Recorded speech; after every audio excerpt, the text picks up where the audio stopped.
मुंबईत भाजपच्या प्रदेश कार्यालयात झालेल्या विशेष कार्यक्रमात कोल्हापुरातील 16 कार्यकर्त्यांनी भाजपमध्ये प्रवेश केला। आगामी महापालिका निवडणुकीच्या पार्श्वभूमीवर हा पक्षप्रवेश महत्त्वाचा मानला जात आहे।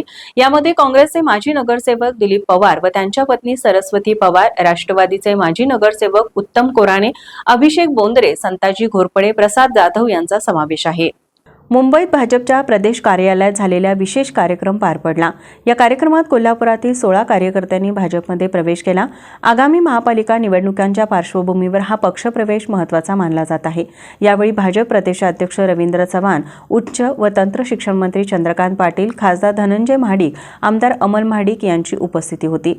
भाजपच्या विकासाच्या धोरणाला पाठिंबा देत पक्षप्रवेश झाल्याचे नव्या कार्यकर्त्यांनी सांगितले।